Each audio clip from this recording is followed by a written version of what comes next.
ओम श्री गणेशाय नमः। ओम नमो भगवते वासुदेवाय। ओम नमो भगवते वासुदेवाय। ओम नमो भगवते वासुदेवाय। ओम नमो भगवते वासुदेवाय। भगवान कपिल देव जी कहते हैं, माता जी, जो पुरुष घर में रहकर सकाम भाव से गृहस्थ के धर्मों का पालन करता ही और उनकी फलस्वरूप अर्थ एवं काम का वो करके फिर उन्हीं का अनुष्ठान करता रहता है, वह तरह तरह की कामनाओं से मोहित रहने के कारण भगवत धर्मों से विमुख हो जाता है और यज्ञों द्वारा श्रद्धा पूर्वक देवता पितरों की ही आराधना करता है। उसकी बुद्धि उसी प्रकार श्रद्धा से युक्त रहती है।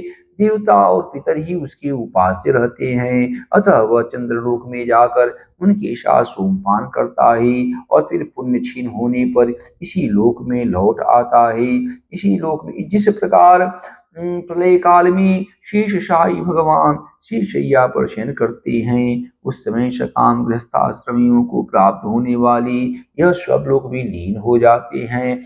जो विवेकी पुरुष अपने धर्मों का अर्थ और भोग विलास के लिए उपयोग नहीं करते, बल्कि भगवान की प्रसन्नता के लिए ही उनका पालन करते हैं, वे अनासक्त, प्रशांत, शुद्ध चित्त, निवृत्त धर्म परायण, ममता रहित और अहंकार शून्य पुरुष स्वधर्म पालन रूप सत्व गुण के द्वारा सर्वथा शुद्ध चित हो जाते हैं। वे अंत में सूर्य मार्ग, अर्ची मार्ग या देवयान के द्वारा सर्वव्यापी पूर्ण रूप श्री हरि को ही प्राप्त होते हैं, जो कार्य कारण रूप जगत के नियंता, संसार के उपादान कारण और उसकी उत्पत्ति, पालन एवं संहार करने वाले हैं। जो लोग परमात्म दृष्टि से हिरण्यगर्भ की उपासना करते हैं, वे दो परार्थ में होने वाले ब्रह्मा जी की प्रलय पर्यंत उनकी सत्यलोक में ही रहते हैं। इस समय देवतादि श्रेष्ठ ब्रह्मा जी अपने द्विपरार्ध काल की अधिकार को भोग कर पृथ्वी, जल, अग्नि, वायु, आकाश, मन, इंद्रिय और उनकी विषयक शब्द आदि और अहंकार आदि की सहित संपूर्ण विश्व का संहार करने की इच्छा से तुलात्मिका प्रकृति के साथ एक रूप होकर निर्विशेष परमात्मा में लीन हो जाते हैं। उस समय प्राण और मन को जीते हुए वे विरक्त योगी गण भी देह त्याग कर उन भगवान ब्रह्मा जी में ही प्रवेश करते हैं और फिर उन्हीं के साथ परमानंद स्वरूप पुराण पुरुष पर ब्रह्म में लीन हो जाते हैं। इससे पहले भी भगवान में लीन नहीं हुए, क्योंकि अब तक उनमें अहंकार शेष था। इसलिए माता जी, अब तुम भी अत्यंत भक्ति भाव से उन भगवान श्री हरि की चरण शरण में जाओ। समस्त प्राणियों का हृदय कमल ही उनका हृदय है और तुमने भी मुझसे उनका प्रभाव सुन ही लिया है। वेद गर्भ हम ब्रह्मा जी भी, जो समस्त स्थावर जंगम प्राणियों के आदि कारण हैं, मरीचि आदि ऋषियों, ये योगेश्वरों, शनकादियों तथा योग प्रवर्तक सिद्धों की सहित निष्काम कर्म के द्वारा आदि पुरुष पुरुष शेष सगुण ब्रह्म को प्राप्त होकर भी भेद दृष्टि और कर्तृत्वाभिमान के कारण भगवत इच्छा से जब सर्ग काल उपस्थित होता है, तब काल रूप ईश्वर की प्रेरणा से गुणों में क्षोभ होने पर फिर पूर्वत प्रकट हो जाता है। इसी प्रकार पूर्वोक्त ऋषिगण भी अपने अपने कर्मानुसार ब्रह्मलोक की ऐश्वर्य को भोग कर भगवत इच्छा से गुणों में क्षोभ होने पर पुनः इस लोक में आ जाती हैं। जिनका चित्त इस लोक में आसक्त है और जो कर्मों में श्रद्धा रखते हैं, वे वेद में कही हुई काम एवं नित्य कर्मों का सांगोपानुष्ठान करने में ही लीन रहते हैं। उनकी बुद्धि रजोगुण की अधिकता के कारण कुंठित रहती है, हृदय में कामनाओं का जाल फैला रहता है और इंद्रियां उनकी वश में नहीं होती, बस अपने घरों में ही आसक्त होकर भी नित्य प्रति पितरों की पूजा में लगी रहते हैं। ये लोग अर्थ, धर्म और काम के ही परायण होते हैं, इसलिए जिनके महान पराक्रम अत्यंत कीर्तनीय हैं, उन भव भयहारी श्रीमद्सूदन भगवान की कथा वार्ताओं से तो वे ये विमुख ही रहते हैं। हाय विष्टा भोगी कुकर सूकर आदि जीवों की विष्ठा चाहने के समान जो मनुष्य भगवत कथामृत को छोड़कर निंदित विषय वार्ताओं को सुनते हैं। ये तो अवश्य ही विधाता के मारे हुए उनका बड़ा ही मंदभाग्य ही। गर्भाधान से लेकर अंत्येष्टि तक सब संस्कारों को विधिपूर्वक करने वाले ये सकाम कर्मी सूर्य से दक्षिण ओर के पितृयान या धूम मार्ग के पितृश्वर अर्यमा के लोक में जाते हैं और फिर अपनी ही संतति के वंश में उत्पन्न होते हैं। अपने ही उत्पन्न होते हैं। माताजी पितृलोक की भोग भोग लेने पर जब उनके पुण्य क्षीण हो जाते हैं तब देवता लोग उन्हें वहां की ऐश्वर्य से च्युत कर देते हैं और फिर उन्हें विवश होकर तुरंत ही इस लोक में गिरना पड़ता है। इसलिए माता जी जिनकी चरण कमल सदा भजने योग्य हैं उन भगवान का तो उन्हीं के गुणों का आश्रय लेने वाली भक्ति के द्वारा सब प्रकार से मन वाणी और शरीर से भजन करो। भगवान वसुदेव की प्रतिक्रिया हुआ भक्ति योग तुरंत ही संसार से वैराग्य और ब्रह्म साक्षात्कार रूप ज्ञान की प्राप्ति करा देता है।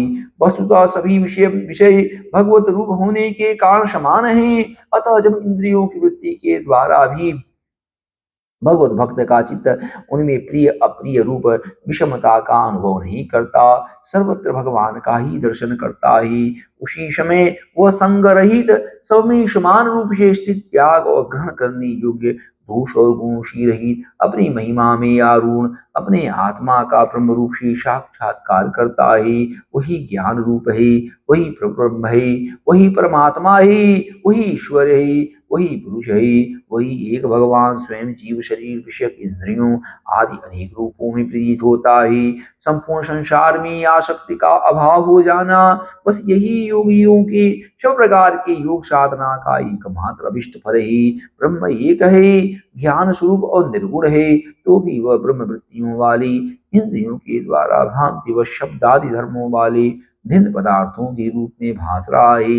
इस प्रकार एक ही पर ब्रह्म महतत्व वैकारिक राजस और तामस तीन प्रकार का अहंकार पंच महाभूत एवं 11 इंद्रिय रूप बन गया और फिर वही स्वयं प्रकाश इनके संयोग से जीव कहलाया। उसी प्रकार उस जीव का शरीर शरीर रूप यह ब्रह्मांड भी वस्तुतः ब्रह्म ही है, क्योंकि ब्रह्म से ही इसकी उत्पत्ति हुई है।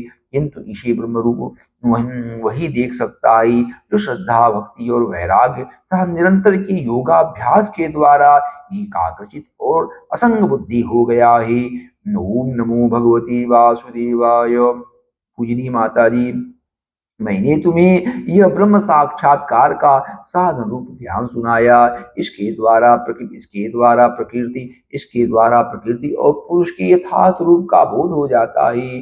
देवी निर्गुण ब्रह्म विषयक ज्ञान योग और मेरी प्रतिक्रिया हुआ भक्ति योग, इन दोनों का फल एक ही है, उसे ही भगवान कहते हैं। जिस प्रकार रस एवं गंध आदि अनेक गुणों का आश्रयभूत एक ही पदार्थ भिन्न भिन्न इंद्रियों द्वारा भिन्न रूप से अनुभूत होता है, वैसे ही शास्त्र के विभिन्न मार्गों द्वारा एक ही भगवान की अनेक प्रकार से अनुभूति होती है। नाना प्रकार के कर्मकलाप यज्ञ दान तप वेदाध्ययन वेद विचार मीमांसा मन और इंद्रियों की संयम कर्मों के त्याग विविध अंगों वाले योग भक्ति योग निवृत्ति और प्रवृत्ति रूप सकाम और निष्काम दोनों प्रकार के धर्म आत्म तत्व के ज्ञान और दृढ़ वैराग, इन सभी साधनों से सगुण निर्गुण रूप स्वयं प्रकाश भगवान को ही प्राप्त किया जाता है। माता जी, सात्विक राजस तामस और निर्गुण भेद से चार प्रकार के भक्ति योग का और जो प्राणियों के जन्मादि विकारों का हेतु है तथा जिसकी गति जानी नहीं जाती, उस काल का स्वरूप मैं तुमसे कह ही चुका हूँ। देवी, अविद्याजनित कर्मों के कारण जीव की अनेकों गतियां होती हैं, उनमें जाने पर वह अपने स्वरूप को नहीं पहचान सकता। मैंने तुम्हें जो ज्ञानोपदेश दिया है उसे दुष्ट दुर्विनीत घमंडी दुराचारी और धर्मध्वजी दंभी पुरुषों को नहीं सुनाना चाहिए। जो विषय लोलुप हो, गृहासक्त हो, मेरा भक्त न हो अथवा मेरे भक्तों से द्वेष करने वाला हो, उसे भी इसका उपदेश कभी नहीं करना चाहिए। जो अत्यंत श्रद्धालु भक्त विनयी दूसरों के प्रति दोष दृष्टि न दिखने वाला सब प्राणियों से मित्रता रखने वाला गुरु सेवा में तत्पर वह विषयों में अनासक्त शांत चित्त मत्सर शून्य और पवित्र चित्त हो तथा मुझे परम प्रियतम मानने वाला हो, उसे इसका अवश्य उपदेश करें। जो पुरुष मुझ में चित्त लगाकर इसका श्रद्धा पूर्वक एक बार भी श्रवण या कथन करेगा, वह मेरे परम पद को प्राप्त होगा। वह मेरे परम ओम नमो भगवते वासुदेवाय।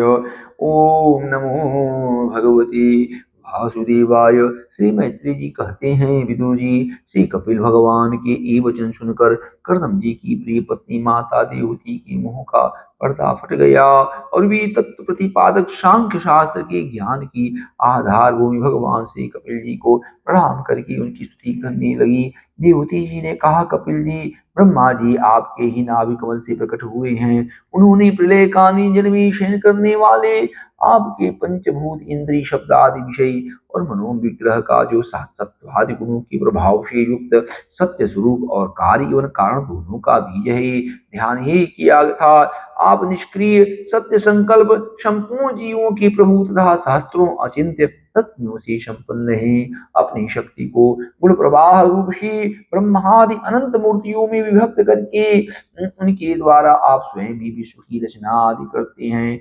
नाथ, यह कैसी विचित्र बात है कि जिनके उदर में प्रेरक काल आने पर यह सारा प्रपंच लीन हो जाता है, और जो कल्पांत में मायामय बालक का रूप धारण कर अपने चरण का अंगूठा चूसते हुए अकेले ही वटवृक्ष के पत्ते पर शयन करते हैं, उन्हीं आपको मैं गर्भ में धारण किया।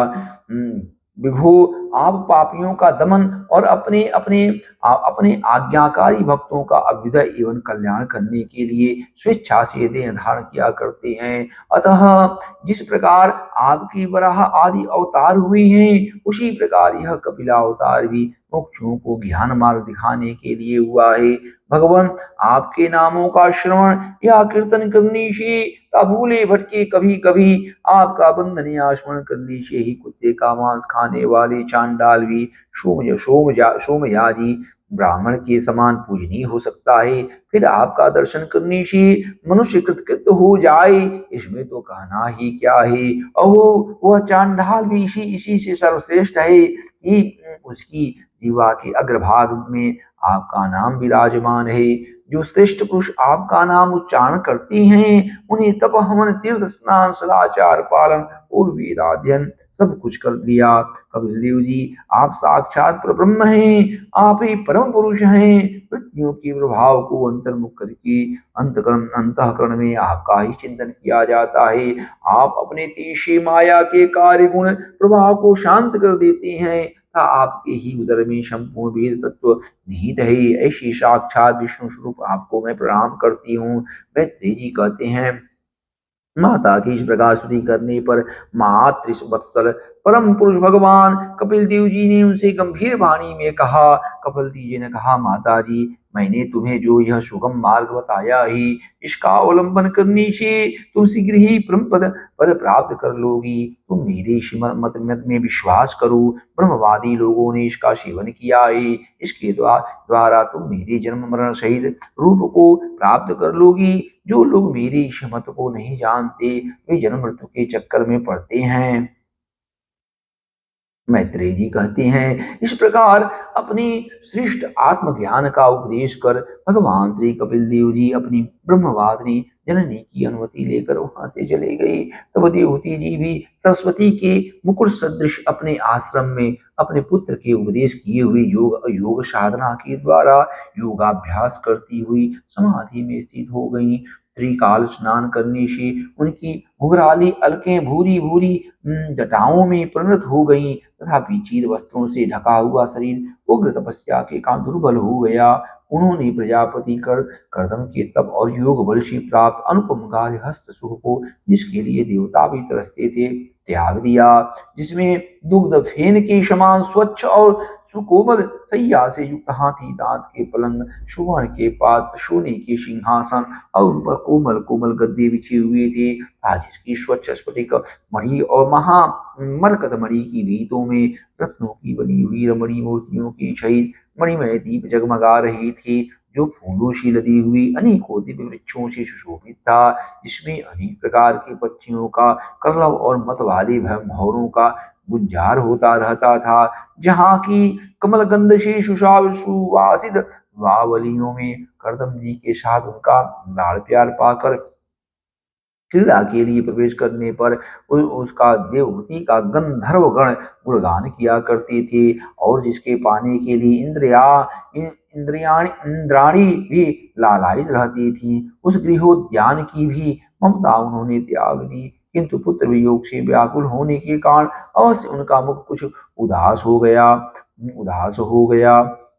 पति की वनगमन के अनंतर पुत्र का भी वियोग हो जाने से वे आत्मज्ञान संपन्न होकर भी ऐसी व्याकुल हो गई जैसे बछड़े से बिछुड़ जाने से उसे उसे प्यार करने वाले गौ वत्स विदुर अपने पुत्र कपिल देव भगवान हरि का ही चिंतन करते करते हुए कुछ ही दिनों में ऐसे ऐश्वर्य संपन्न घर से भी उपरत हो गई। फिर वे कपिल देव जी ने भगवान के जिस ध्यान करने योग्य प्रसन्न वदनार विंद युक्त स्वरूप का वर्णन किया था, उसकी एक अवयव का तथा उस समग्र स्वरूप का भी चिंतन करती हुई ध्यान में तत्पर हो गई।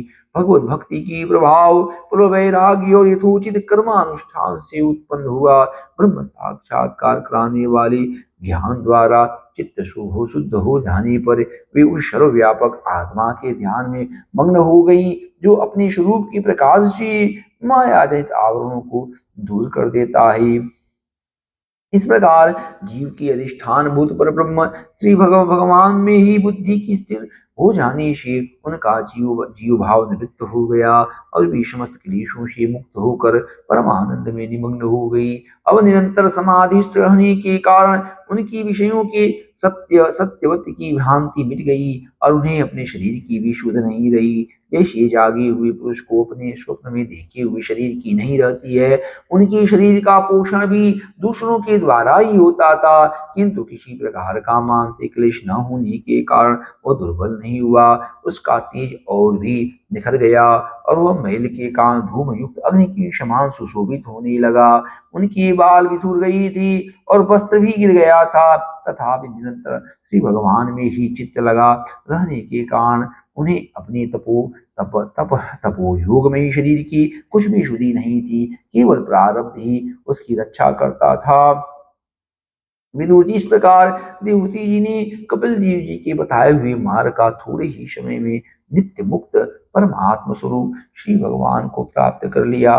वीरवर जिस स्थान पर उन्हें सिद्धि प्राप्त हुई थी वह परम पवित्र क्षेत्र त्रिलोकी में सिद्ध पद नाम से विख्यात हुआ। साधु स्वभाव विदुर जी योग साधना के द्वारा उनके शरीर की सारी दैही मल दूर हो गई थी। वह एक नदी के रूप में परिणत हो गया, जो सिद्ध गण से सेवित और सब प्रकार की सिद्धि देने वाली हैं। महायोगी भगवान कपिल जी भी माता की आज्ञा ले पिता के आश्रम से ईशान कोण की ओर चली गई। वहां स्वयं समुद्र ने उनका पूजन करके उन्हें स्थान दिया। वे तीनों लोगों को शांति प्रदान करने के लिए योग मार्ग का अवलंबन कर समाधि में स्थित हो गई हैं। सिद्ध चारण गंधर्व मुनि और अप्सरागण उनकी स्तुति करते हैं तथा सांख्याचार्य गण भी उनका सब प्रकार करते रहते हैं। निष्पाप विदुर जी, तुम्हारे पूछने से मैंने तुम्हें यह भगवान कपिल और देवहूति का परम पवित्र संवाद सुनाया। यह कपिल देव जी का मत आध्यात्म योग का गूढ़ रहस्य ही। जो पुरुष इसका श्रवण या वर्णन करता है वह भगवान गरुड़ध्वज की भक्ति से युक्त होकर शीघ्र ही श्री हरि के चरणारविंद को प्राप्त करता है। ओम नमो भगवते वासुदेवाय। ओम नमो भगवते वासुदेवाय। श्री मैत्रेय जी कहते हैं, विदुर जी, स्वयंभू मनु की महारानी शतरूपा से प्रियव्रत और उत्तानपाद इन दो पुत्रों की सिवा तीन कन्याएं भी हुई थी। वे आकुति, देवहूति और प्रसूति नाम से विख्यात थीं। आकुति का यद्यप उसके भाई थे तो भी महारानी शतरूपा की अनुमति से उन्होंने ऋषि प्रजापति के साथ पुत्री कार्यधर्म के अनुसार विवाह किया। प्रजापति रुचि भगवान के अनन्य अनन्य चिंतन के कारण ब्रह्मदेशी संपन्न थे। उन्होंने आकुति के गर्भ से एक पुरुष और स्त्री का जोड़ा उत्पन्न किया। उनमें जो पुरुष था वह साक्षात यज्ञ स्वरूपधारी भगवान विष्णु ही थे। जो स्त्री थी वह भगवान से कभी अलग न रहने वाली लक्ष्मी जी की अंश स्वरूपा दक्षिणा थी। मनु जी अपनी पुत्री आकृति के उस परम तेजस्वी पुत्र को बड़ी प्रसन्नता से अपने घर ले आए और दक्षिणा को ऋषि प्रजापति ने अपने पास रखा।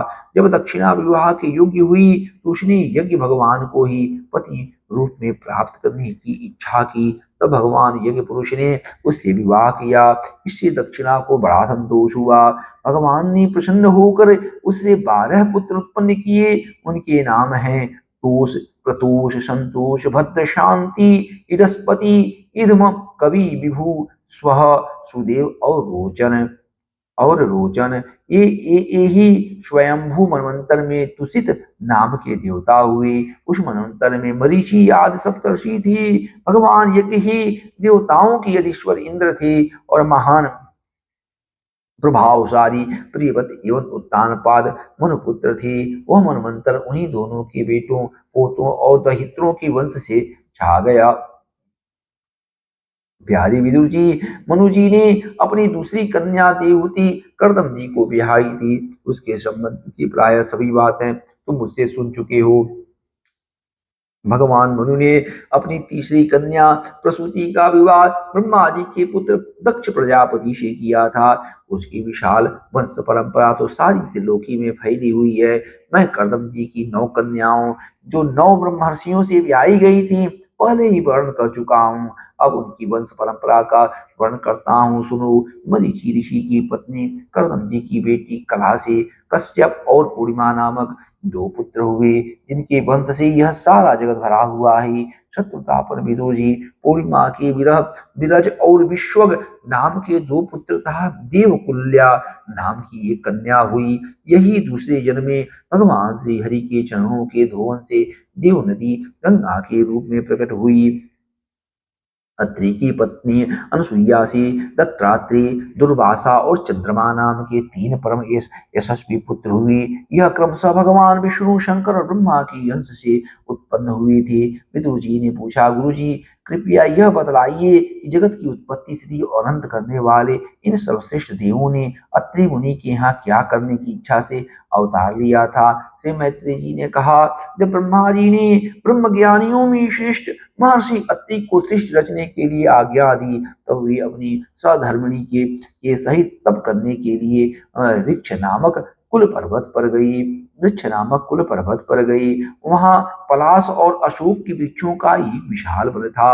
उसकी सभी वृक्ष फूलों की गुच्छों से लदी थी था। उसमें सब ओर निर्विघ्नतया नदी के जल की कलकल ध्वनि गूंजती रहती थी। उस वन में वे मुनि श्रेष्ठ प्राणायाम के द्वारा चित्त को वश में करके 100 वर्षों तक केवल वायु पीकर सर्दी गर्मी आदि दोनों की कुछ भी परवाह न कर एक ही पैर से खड़ी रही। उस समय वे मन ही मन यही प्रार्थना करते थे कि जो कोई संपूर्ण जगत के ईश्वर हैं, मैं उनकी शरण में हूँ, वे मुझे अपने ही समान संतान प्रदान करें। तब यह देखकर कि प्राणायाम रूपी ईंधन से प्रज्वलित हुए अत्रि मुनि का तेज उनके मस्तक से निकलकर तीनों लोगों को तपा रहा। हे ब्रह्मा, विष्णु और महादेव तीनों जगतपति उनके आश्रम पर आए। उस समय अप्सरा, मुनि, गंधर्व, सिद्ध, विद्याधर और नाग उनका सुयश गा रहे थे।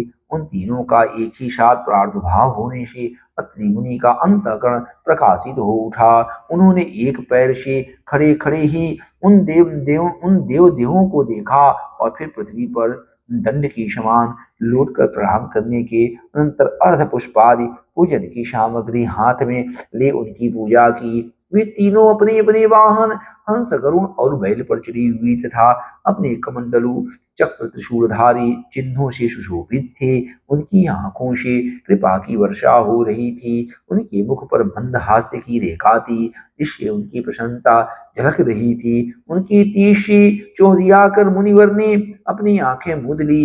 वे चित्त को उन्हीं उन्हीं की ओर लगाकर हाथ जोड़कर अति मधुर और सुंदर भावपूर्ण वचनों में लोक में सबसे बड़े उन तीनों देवों की स्तुति करने लगे। अत्रि मुनि ने कहा, भगवान, प्रत्येक कल्प के आरंभ में जगत की उत्पत्ति, स्थिति और लय के लिए जो माया के सत्वा तीनों गुणों का विभाग करके भिन्न भिन्न शरीर धारण करते हैं, वे ब्रह्मा, विष्णु और महादेव आप ही हैं। मैं आपको प्रणाम करता हूँ। कहिए, मैंने जिनको बुलाया था आप में से वे कौन महानुभाव हैं?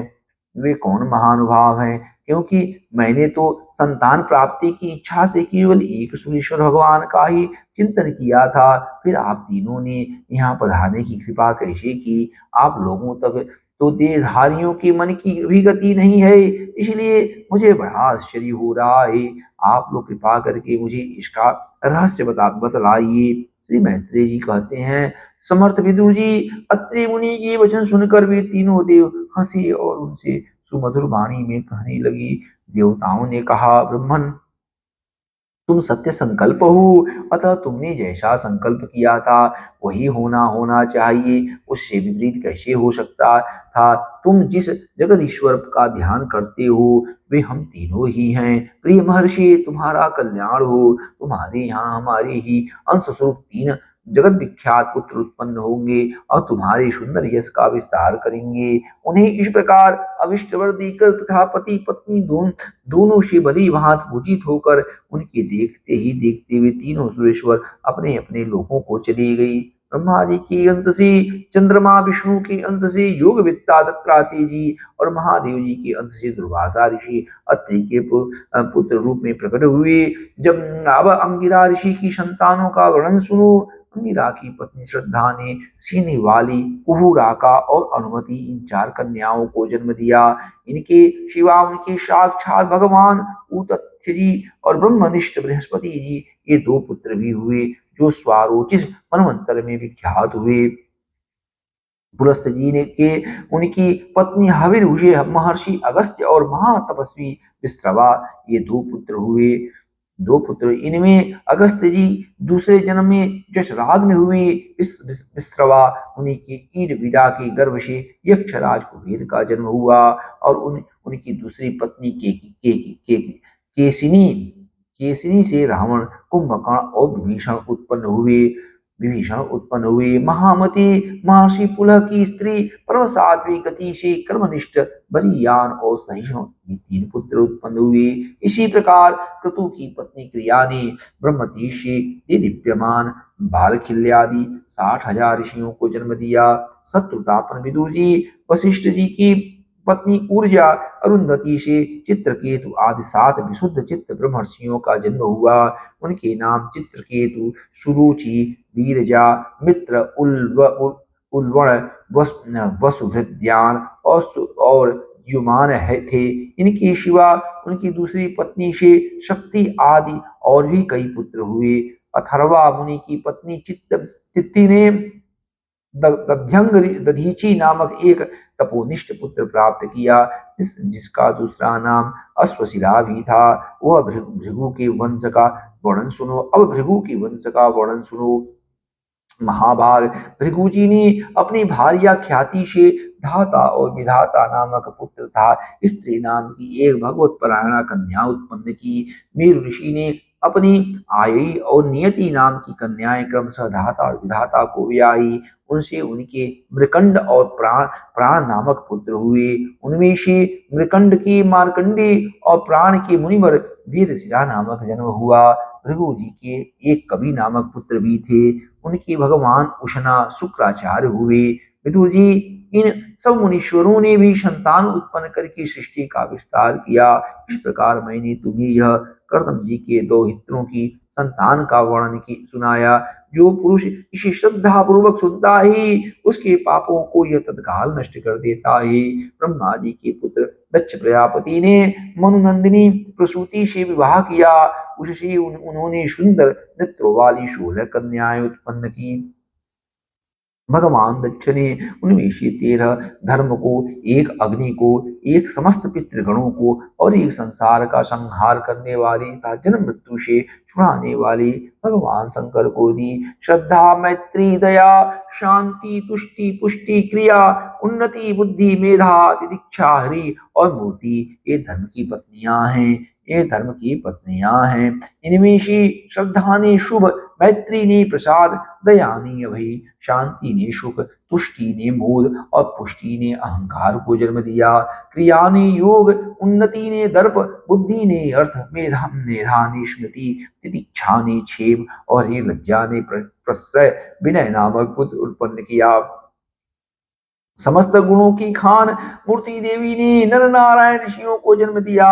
इनका जन्म होने पर इस संपूर्ण विश्व ने आनंदित होकर प्रसन्नता प्रकट की। उस समय लोगों की मन, दिशाएं, वायु, नदी और पर्वत सभी में प्रसन्नता छा गई। आकाश में मांगलिक बाजे बजने लगी। देवता लोग फूलों की वर्षा करने लगे। मुनि प्रसन्न होकर स्तुति करने लगे। गंधर्व और किन्नर गाने लगी। अप्सराएं नाचने लगी। इस प्रकार उस समय बड़ा ही आनंद मंगल हुआ था। ब्रह्मादि समस्त देवता स्तुतियों द्वारा भगवान की स्तुति करने लगी। देवताओं ने कहा, जिस प्रकार आकाश में तरह तरह के रूपों की कल्पना कर ली जाती है, उसी प्रकार जिन्होंने अपनी माया के द्वारा अपने ही स्वरूप के अंदर इस संसार की रचना की है और अपने उस स्वरूप को प्रकाशित करने के लिए इस समय इस ऋषि विग्रह के साथ धर्म के घर में अपने अपने आप को प्रकट किया है, उन परम पुरुष को हमारा नमस्कार ही। इनके तत्व का शास्त्र के आधार पर हम लोग केवल अनुमान ही करते हैं, प्रत्यक्ष नहीं कर पाते। उन्हीं भगवान ने देवताओं को संसार की मर्यादा में किसी प्रकार की गड़बड़ी न हो, इसलिए सत्वगुण से संपन्न किया है। अब भी अपने करुणामय नेत्रों से जो समस्त शोभा और सौंदर्य के निवास स्थान निर्मल दिव्य कमलों को भी नीचा दिखाने वाले हैं, हमारी ओर निहारे। प्यारे विदुर जी, प्रभु का साक्षात दर्शन पाकर देवताओं ने उनकी इस प्रकार स्तुति की और पूजा की। तदनंतर भगवान नर नारायण दोनों गंधमादन पर्वत पर चली गई। भगवान श्री हरि के अंशभूत में नर नारायण ही ईश्वर पृथ्वी का भार उतारने के लिए यदुकुल भूषण श्री कृष्ण और उन्हीं के शरीर के श्याम वर्ण कुरुकुल तिलक अर्जुन के रूप में अवतीर्ण हुए हैं। अग्निदेव की पत्नी स्वाहा ने अग्नि के ही अभिमानी पावक पवमान और शुचि ये तीनों पुत्र उत्पन्न किए। ये तीनों ही हवन किए हुए पदार्थों का भक्षण करने वाले हैं। इन्हीं तीनों से 45 प्रकार की अग्नि और उत्पन्न हुई। यही अपने 3 पिता और एक पितामह को साथ लेकर 49 अग्नि कहलाई। वेदज्ञ ब्राह्मण वैदिक यज्ञ कर्मों में जिन 49 अग्नियों के नामों से अग्नि की इष्टियां करते हैं, वे यही हैं अग्निश्वात, वहीर्षद, सोमप और आज्यप। ये पितर हैं। इनमें अग्निक भी हैं और निरग्निक भी हैं। इन सब पितरों की पत्नी दक्ष कुमारी स्वधा है। इन पितरों से स्वधा के धारणी और वायुना नाम की 2 कन्याएं हुई। वे दोनों ही ज्ञान विज्ञान में परम पारंगत और ब्रह्म ज्ञान का उपदेश करने वाली हुई। महादेव जी की पत्नी सती थीं। वे सब प्रकार से अपने पतिदेव की सेवा में संग रहने वाले थे, किंतु उनके अपने गुण और शील के अनुरूप कोई पुत्र नहीं हुआ, क्योंकि सती के पिता दक्ष ने बिना ही किसी अपराध के भगवान शिव के प्रतिकूल आचरण किया था। इसलिए सती ने युवा अवस्था में ही क्रोधवश योग के द्वारा स्वयं ही अपने शरीर का त्याग कर दिया था। ओम नमो भगवते वासुदेवाय।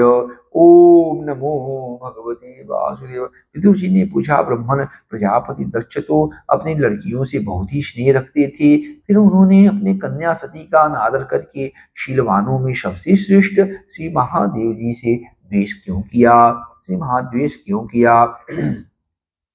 महादेव जी भी चराचर की गुरु, वैर रहित शांत मूर्ति, आत्मा राम और जगत के परम आराध्य देव हैं। उनसे भला कोई क्यों वैर करेगा?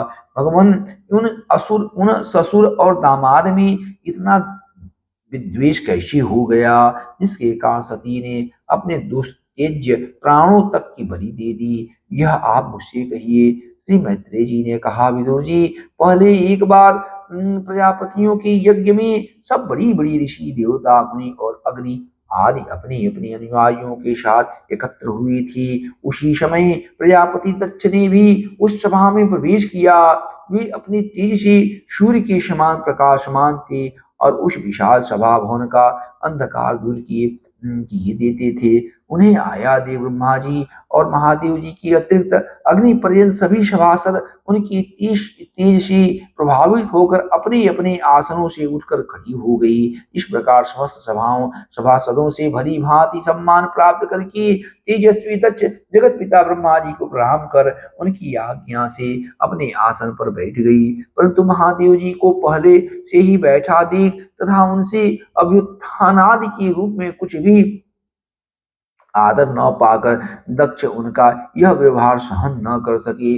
उन्होंने उनकी ओर टेढ़ी नजर से इस प्रकार देखा मानो उन्हें वे क्रोधाग्नि से जला डालेंगे। फिर कहने लगे, देवता और अग्नियों के सहित समस्त ब्रह्मर्षिगण मेरी बात सुने। मैं नासमझी या द्वेषवश नहीं कहता, बल्कि शिष्टाचार की बात कहता हूँ। यह निर्लज्ज महादेव समस्त लोकपालों की पवित्र कीर्ति को धूल में मिला रहा है। देखिए, इस घमंडी ने सत्पुरुषों के आचरण को लांछित एवं मटियामेट कर दिया है।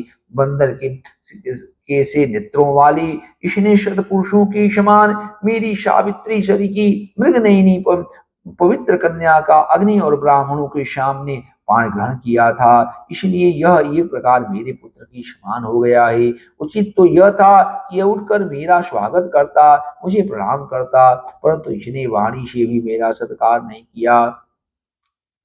हाय, जिस प्रकार शूद्र को कोई वेद पढ़ा दी, उसी प्रकार मैंने इच्छा न होते हुए भी भावी बस इसको अपनी सुकुमारी कन्या दे दी। इसने सत्कर्म का लोप कर दिया। यह सदा अपवित्र रहता है, बड़ा घमंडी है और धर्म की मर्यादा को तोड़ रहा है। यह प्रेतों की निवास स्थान भयंकर शमशानों में भूत प्रेतों को साथ लिए घूमता रहता है। पूरे पागल की तरह सिर के बाल बाल बिखेरे नंग धरंग भटकता है, कभी हंसता है, कभी रोता है। यह सारी शरीर पर चिता की अपवित्र भस्म लपेटे रहता है।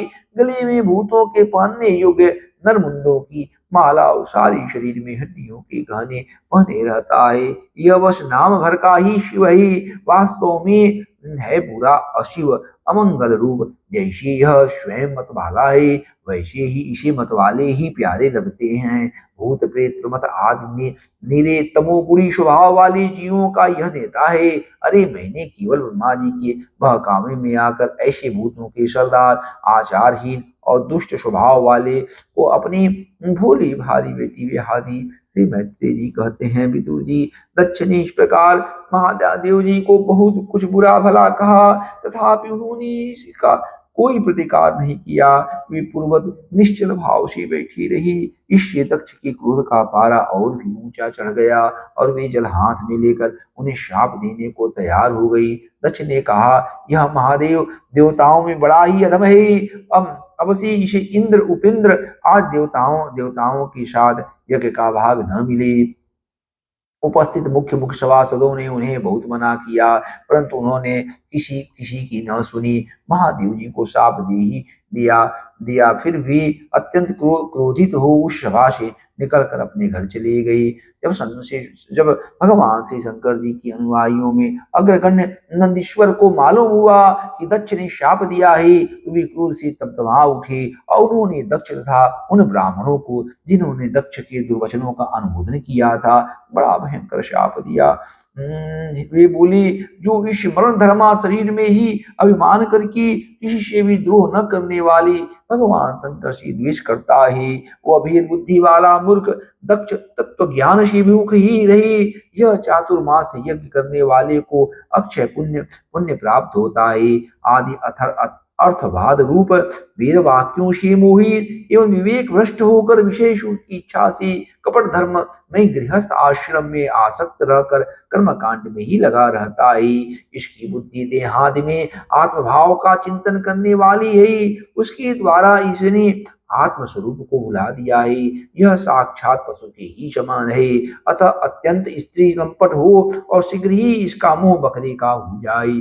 यह मूर्ख कर्मई अविद्या को ही विद्या समझता है। इसलिए यह और जो लोग भगवान शंकर का अपमान करने वाली इस दुष्ट के पीछे पीछे चलने वाले हैं, वे सभी जन्म मरण रूप संसार चक्र में पड़ी रहे। वेदवाणी रूप लता फलश्रुति रूप पुष्पों से सुशोभित है, उसकी कर्म फल रूप मनमोहक गंध से इसके चित्त शुद्ध हो रहे हैं। इससे ये शंकर द्रोही कर्मों के जाल में ही फंसे रहे। ये ब्राह्मण लोग भक्ष्याभक्ष के विचार को छोड़कर केवल पेट पालने के लिए ही विद्या तप और प्रतादि का आश्रय ली, धन शरीर और इंद्रियों के सुख को ही सुख मानकर उन्हीं के गुलाम बनकर दुनिया में भीख मांगते भटकता करें। नंदीश्वर की मुख से इस प्रकार ब्राह्मण कुल के लिए शाप सुनकर उसके बदले में भृगु जी ने यह दुस्तर शाप रूप ब्रह्मदंड दिया। जो लोग शिव भक्त हैं तथा जो उन भक्तों के अनुयायी हैं, वे शत शास्त्रों के विरुद्ध आचरण करने वाले और पाखंडी हों। जो लोग शौचाचार विहीन, मंदबुद्धि तथा जटा राख और हड्डियों को धारण करने वाले हैं, वे ही शैव संप्रदाय में दीक्षित हों, जिसमें शुरा और आसो ही देवताओं के समान आदरणीय है। अरे तुम लोग जो धर्म मर्यादा के संस्थापक एवं वर्णाश्रमों के रक्षक रक्षा वेद और ब्राह्मणों की निंदा करते हो, इससे मालूम होता है कि तुमने पाखंड का आश्रय ले रखा है। यह वेद मार्ग ही लोगों के लिए कल्याणकारी और सनातन मार्ग ही पूर्व पुरुष इसी पर चलते आए हैं और इसके मूल साक्षात श्री विष्णु भगवान हैं। तुम लोग सत्पुरुषों के परम पवित्र और सनातन मार्ग स्वरूप वेद की निंदा करते हो, इसलिए तुम उस पाखंड मार्ग में जाओ जिसमें भूतों के सरदार तुम्हारे इष्ट देव निवास करते हैं। श्री मैत्रेय जी कहते हैं, विदुर जी, भृगु ऋषि के इस प्रकार शाप देने पर भगवान शंकर कुछ खिन्नशी हो वहां से अपने अनुयायियों सहित चल दिए। वहां प्रजापति लोग जो यज्ञ कर रहे थे उसमें पुरुषोत्तम भगवान श्री हरि ही उपास्य देव थे और वह यज्ञ 1000 वर्ष में समाप्त होने वाला था। उसे समाप्त कर उन प्रजापतियों ने श्री गंगा यमुना के संगम में यज्ञांत स्नान किया और फिर प्रसन्न मन से वे अपने अपने स्थान को चली गई। ओम नमो भगवते वासुदेवाय। ओम नमो भगवते वासु। श्री मैत्रेय जी कहते हैं, विदुर जी, इस प्रकार उन ससुर और दामाद को आपस में बैर विरोध रखते हुए बहुत अधिक समय निकल गया। इसी समय ब्रह्मा जी ने दक्ष को समस्त प्रजापतियों का अधिपति बना दिया। इससे उसका गर्व और भी बढ़ गया। उसने भगवान शंकर आदि ब्रह्मनिष्ठों को यज्ञ भाग न देकर उनका तिरस्कार करते हुए पहले तो वाजपेयी यज्ञ किया और फिर बृहस्पति सौ नाम का महायज्ञ आरंभ किया। उस यज्ञोत्सव में सभी ब्रह्मर्षि, देवर्षि, पितर देवता आदि अपनी अपनी पत्नियों के साथ पधारी। उन सब ने मिलकर वहां मांगलिक कार्य संपन्न किए और दक्ष के द्वारा उन सबका स्वागत सत्कार किया गया।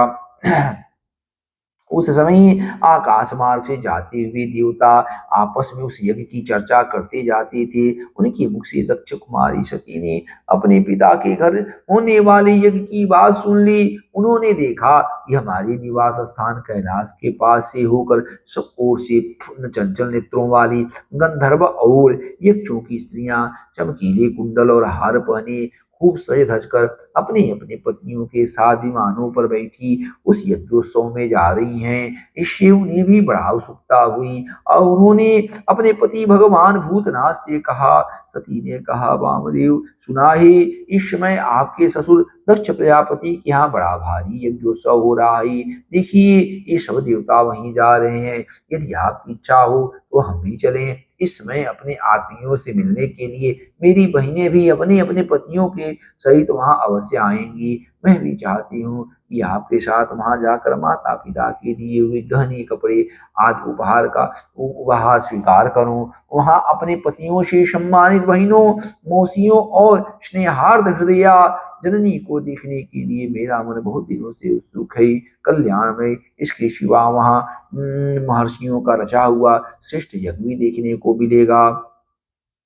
अजन महाप्रभु, आपकी जगत की उत्पत्ति के हेतु हैं। आपकी माया से रचा हुआ यह परम आश्चर्यमयी त्रिगुणात्मक जगत आप ही में भास रहा है। किंतु मैं तो स्त्री स्वभाव होने के कारण आपके तत्व से अनभिज्ञ और बहुत दीन हूँ। इसलिए इस समय अपनी जन्मभूमि देखने को बहुत उत्सुक हो रही हूँ। जन्म रहित नीलकंठ देखिए, इनमें कितनी ही स्त्रियां तो ऐसी हैं जिनका दक्ष से कोई संबंध भी नहीं है, फिर भी वे अपनी अपनी पत्नियों के साथ सहित खूब सज धज कर झुंड की झुंड वहां जा रही हैं। वहां जाने वाली इन देवांगनाओं की राजहंस के समान श्वेत विमानों से आकाश मंडल कैसा सुशोभित हो रहा है, कैसा सुशोभित हो रहा है। सुरश्रेष्ठ ऐसी अवस्था में अपने पिता के यहाँ उत्सव का समाचार पाकर उसकी बेटी का शरीर उसमें सम्मिलित होने के लिए क्यों न छटपटाएगा। पति, गुरु और माता पिता आदि शुद्धों के यहाँ तो बिना बुलाए भी जा सकते हैं। अतः देव, आप मुझ पर प्रसन्न हो। आपको मेरी यह इच्छा बस पूर्ण करनी चाहिए। आप बड़ी करुणामय हैं, तभी तो परम ज्ञानी होकर भी आपने मुझे अपने आधे अंग में स्थान दिया है। अब मेरी इस याचना पर ध्यान देकर मुझे अनुग्रहित कीजिए। श्री मैत्रेय जी कहते हैं, प्रिया सतीरी की इस प्रकार प्रार्थना करने पर अपने आत्मियों का प्रिय करने वाले भगवान शंकर को दक्ष प्रजापति के उन मनोभेदी दुर्वचन रूप बाणों का स्मरण हो आया, जो उन्होंने समस्त प्रजापतियों के सामने कही थी। तब वे हंसकर बोले। भगवान शंकर ने कहा, सुंदरी, तुमने जो कहा ही अपने बंधुजनों के यहाँ बिना बुलाए भी जा सकते हैं, सो तो ठीक ही है, किंतु ऐसा तभी करना चाहिए जब उनकी दृष्टि अतिशय प्रबल देहाभिमान से उत्पन्न हुए मद और क्रोध के कारण द्वेष दोष से युक्त हो गई हो। विद्या, तप, धन, सुदृढ़ शरीर, युवा अवस्था और उच्च कुल, ये 6 सत्पुरुषों के तो गुण हैं, परंतु नीच पुरुषों में यही अवगुण हो जाते हैं, क्योंकि इनसे उनका अभिमान बढ़ जाता है और दृष्टि दोष युक्त हो जाती है एवं विवेक शक्ति नष्ट हो जाती है। इसी कारण वे महापुरुषों का प्रभाव नहीं देख पाती। इसी से जो अपने यहाँ आए हुए पुरुषों को कुटिल बुद्धि से मोह में चढ़ाकर रोष भरी दृष्टि से देखते हैं, उन अव्यवस्थित चित्त लोगों के यहाँ ये हमारे बांधव हैं, ये समझकर कभी नहीं जाना चाहिए। देवी, शत्रुओं के बाणों से बीत जाने पर भी ऐसी व्यथा नहीं होती जैसी अपने कुटिल बुद्धि स्वजनों के कुटिल वचनों से होती है, क्योंकि बाणों से शरीर छिन्न भिन्न हो जाने पर तो जैसी तैसी निद्रा आ जाती है, किंतु कुवाक्यों से मर्मस्थान विद्ध हो जाने पर तो मनुष्य हृदय की पीड़ा से दिन रात बेचैन रहता है, दिन रात बेचैन रहता है। सुंदरी, अवश्य ही मैं यह जानता हूँ कि तुम परमोन्नति को प्राप्त हुई दक्ष प्रजापति को अपनी कन्याओं में सबसे अधिक प्रिय हो, तथा मेरी आश्रिता होने के कारण तुम्हें अपने पिता से मान नहीं मिलेगा, क्योंकि वे मुझसे बहुत जलते हैं। जीव की चित्तवृत्ति की साक्षी अहंकार शून्य महापुरुषों की समृद्धि को देखकर इसके हृदय में संताप और इंद्रियों में व्यथा होती है। वह पुरुष उनके पद को तो सुगमता से प्राप्त कर नहीं सकता, बस दैत्यगण जैसे श्री हरि से द्वेष मानते हैं वैसे ही उनसे कुर्ता रहता है। सुमध्य में तुम कह सकती हो कि आपने प्रजापतियों की सभा में उनका आदर क्यों नहीं किया। सो ये सम्मुख जाना, नम्रता दिखाना, प्रणाम करना आदि क्रियाएं जो लोक व्यवहार में परस्पर की जाती हैं, तत्वज्ञानियों के द्वारा बहुत अच्छे ढंग से की जाती हैं। वे अंतर्यामी रूप से सबके अंतःकरण में स्थित परम पुरुष वासुदेव को ही प्रमाद करते हैं, देहाभिमानी पुरुषों को नहीं करती। विशुद्ध अंतःकरण का नाम ही वसुदेव है, क्योंकि उसी में भगवान वासुदेव का अपरोक्ष अनुभव होता है।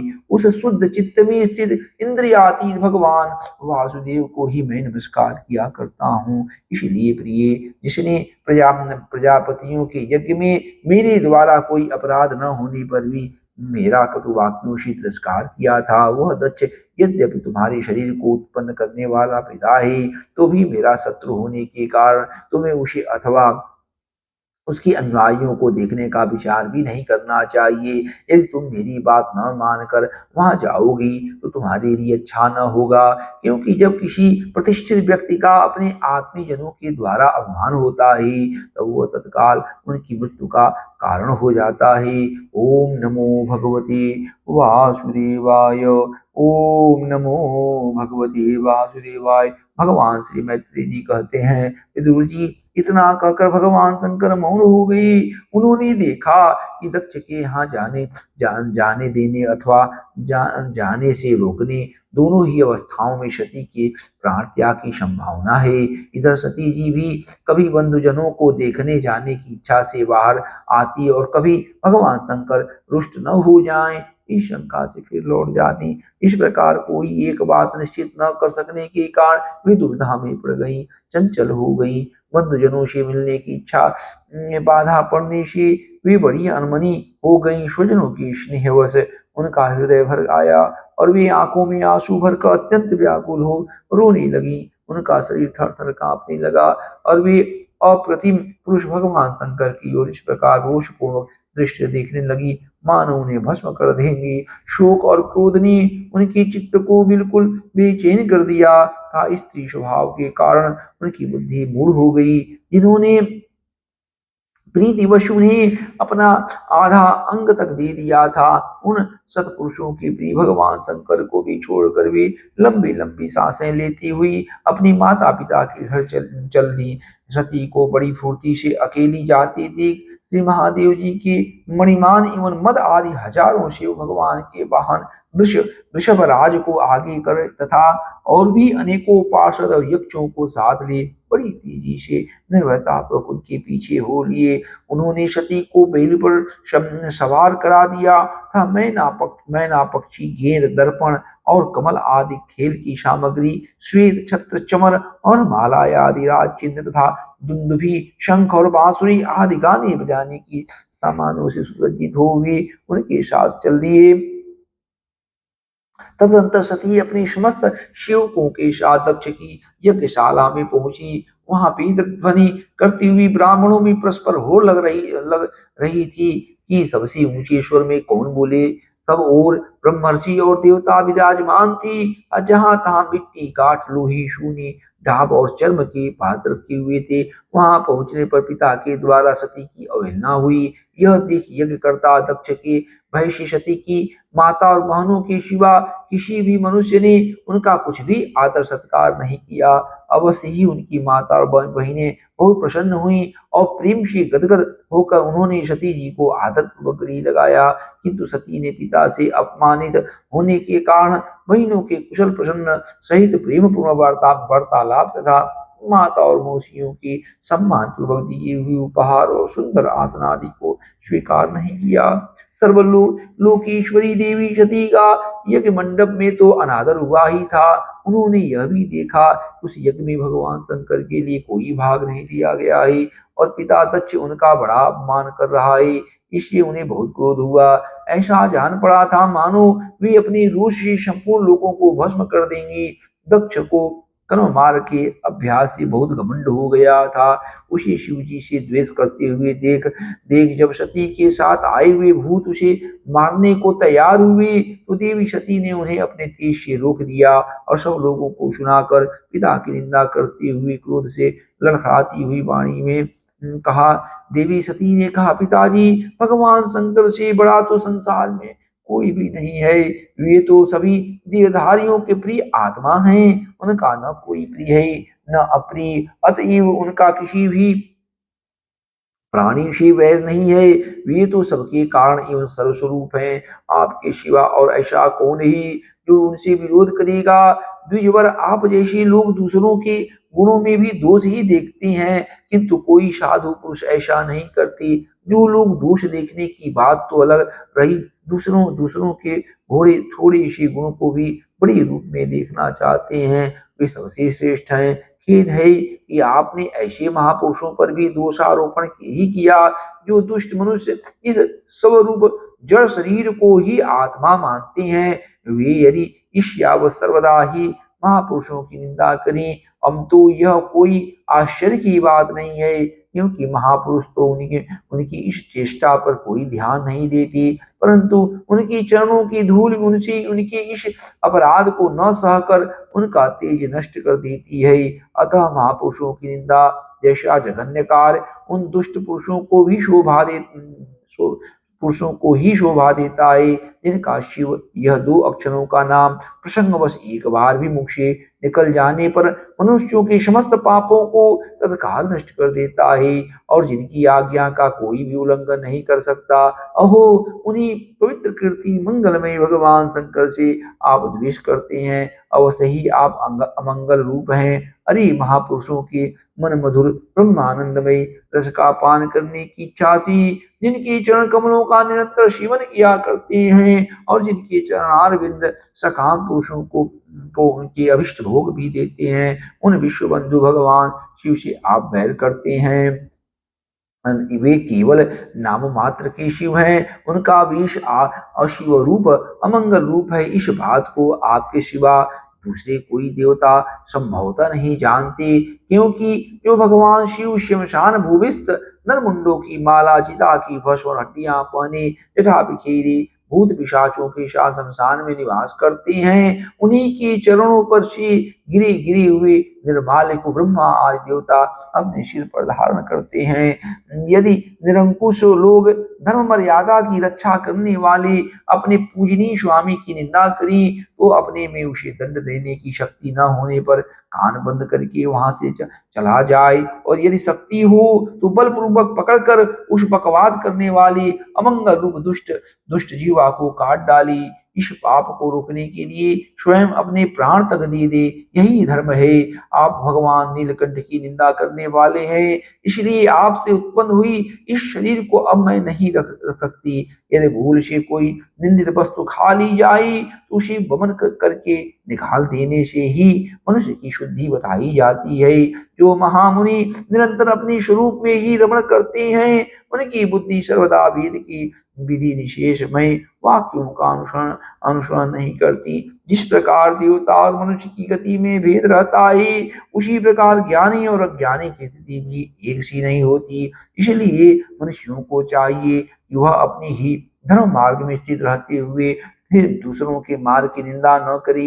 प्रवृत्ति, यज्ञ, याग आदि और नृत्य, क्षमा आदि रूप दोनों ही प्रकार के कर्म ठीक हैं। वेद में उनके अलग अलग रागी और विरागी दो प्रकार के अधिकारी बताए गए हैं। परस्पर विरोधी होने के कारण उक्त दोनों प्रकार के कर्मों का एक ही साथ एक ही पुरुष के द्वारा आचरण नहीं किया जा सकता। भगवान शंकर तो पर ब्रह्म परमात्मा है, उन्हें इन दोनों में से किसी भी प्रकार का कर्म करने की आवश्यकता नहीं है। पिताजी, हमारा ऐश्वर्य अव्यक्त ही आत्मज्ञानी महापुरुष ही उसका सेवन कर सकते हैं। आपके पास वह ऐश्वर्य नहीं है। वह यज्ञशालाओं में यज्ञान्न से तृप्त होकर प्राण पोषक करने वाली कर्मठ लोग उसकी प्रशंसा भी नहीं करते। आप भगवान शंकर का अपराध करने वाले हैं, अतः आपके शरीर से उसको उत्पन्न इस निंदनीय देह को रखकर मुझे क्या करना है। आप जैसे दुर्जन से संबंध होने के कारण मुझे लज्जा आती है। जो महापुरुषों का अपराध करता है, उससे होने वाले जन्म को भी धिक्कार है। इस समय भगवान शिव आपके साथ मेरा संबंध दिखलाते हुए मुझे हंसी में दाक्षायणी दक्ष कुमारी के नाम से पुकारेंगे। उस समय हंसी को भूलकर मुझे बड़ी ही लज्जा और खेद होगा। इसलिए उसके पहले ही मैं आपके अंग से उत्पन्न इस शवतुल्य शरीर को त्याग दूंगी। श्री मैत्रेय जी कहते हैं, काम आदि शत्रुओं को जीतने वाली पितृ जी उस यज्ञ मंडप में दक्ष से इस प्रकार कहती भी सती मौन होकर उत्तर दिशा में भूमि पर बैठ गईं। उन्होंने आचमन करके पीला वस्त्र ओढ़ लिया तथा आंखें मूंद कर शरीर छोड़ने के लिए भी योग मार्ग में स्थित हो गईं। उन्होंने आसन को स्थिर कर प्राणायाम द्वारा प्राण और अपान को एक रूप करके नाभि चक्र में स्थित किया। फिर उदान वायु को नाभि चक्र से ऊपर उठाकर धीरे धीरे बुद्धि के साथ हृदय में स्थापित किया। इसके पश्चात अनिंदिता सती उस हृदय स्थित वायु को कंठ मार्ग से प्रकुटियों के बीच में ले गई। इस प्रकार जिस शरीर को महापुरुषों के भी पूजनीय भगवान शंकर ने कई बार बड़ी आदर से अपने गोद में बैठाया था, दक्ष पर कुपित होकर उसे त्यागने की इच्छा से महामनस्वी सती ने अपने संपूर्ण अंगों में वायु और अग्नि की धारणा की। अपने पति जगत गुरु भगवान शंकर के चरण कमल मकरंद का चिंतन करते करते सती ने और सब ध्यान भुला दिए। उन्हें उन चरणों की अतिरिक्त कुछ भी दिखाई न दिया। इससे भी सर्वदा निर्दोष अर्थात मैं दक्ष कन्या हूँ ऐसे अभिमान से भी मुक्त हो गई, और उनका शरीर तुरंत ही योगाग्नि में से जल उठा। उस समय वहां आए हुए देवता आदि ने जब सती का देह त्याग रूप यह महान आश्चर्यमय चरित्र देखा, तभी सभी हाहाकार करने लगे, और वह भयंकर कोलाहल आकाश में एवं पृथ्वी तल पर सभी जगह फैल गया। सब ओर यही सुनाई देता था, हाय दक्ष के दुर्व्यवहार से कुपित होकर देवादिदेव महादेव की प्रिया सती ने प्राण त्याग दिए। देखो, सारी चराचर जीव इस दक्ष प्रजापति की ही संतान है, फिर भी इसने कैसी भारी दुष्टता की है। इसकी पुत्री शुद्ध हृदया सती सदा ही मान पाने की योग्य थी, किंतु इसने उसका ऐसा निरादर किया, उसने प्राण त्याग दिए। वास्तव में यह बड़ा ही असहिष्णु और ब्राह्मण द्रोही है। अब इसकी संसार में बड़ी अपकीर्ति होगी। जब इसकी पुत्री सती इसी के अपराध से प्राण त्याग करने को तैयार हुई, तब भी इस शंकर द्रोही ने उसे रोका तक नहीं रोका तक नहीं। जिस समय सब लोग ऐसा कह रही थी, उसी समय शिव जी के पार्षदी का यह अद्भुत प्राण त्याग देख अस्त्र शस्त्र लेकर दक्ष को मारने के लिए उठ खड़े हुए।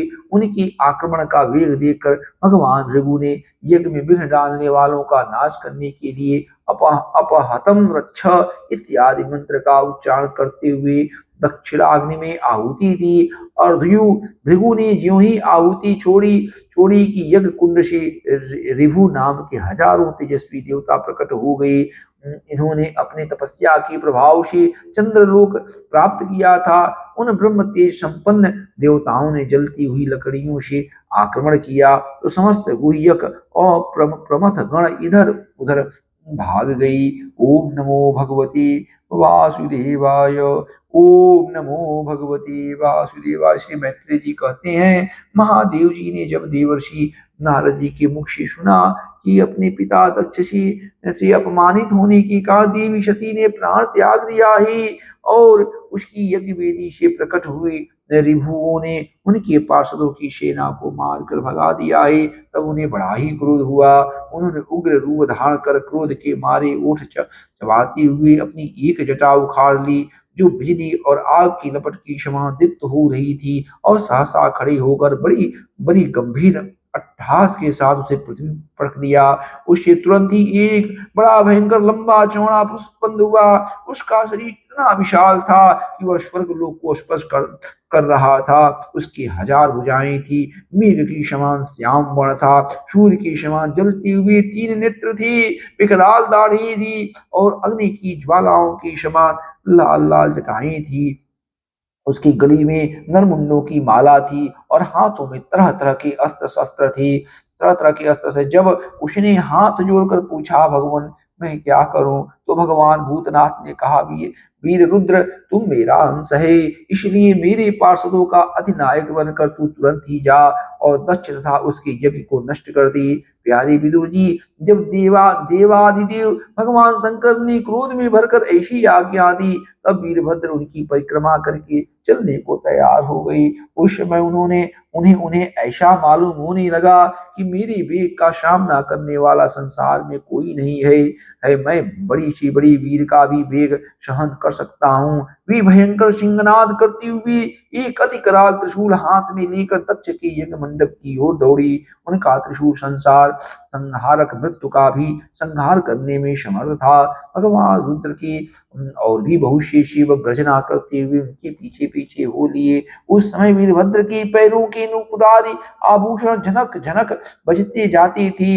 इधर यज्ञशाला में बैठी हुई ऋत्विज यजमान सदस्य अन्य ब्राह्मण और ब्राह्मणियों ने जब जब उत्तर दिशा की ओर धूल उड़ती देखी, तब वे सोचने लगे, अरे यह अंधेरा सा कैसा होता आ रहा है, यह धूल कहाँ से छा गई। इस समय न तो आंधी ही चल रही है और न कहीं लुटेरे ही सुने जाते हैं, क्योंकि अपराधियों को कठोर दंड देने वाला राजा प्राचीनवर ही अभी जीवित है।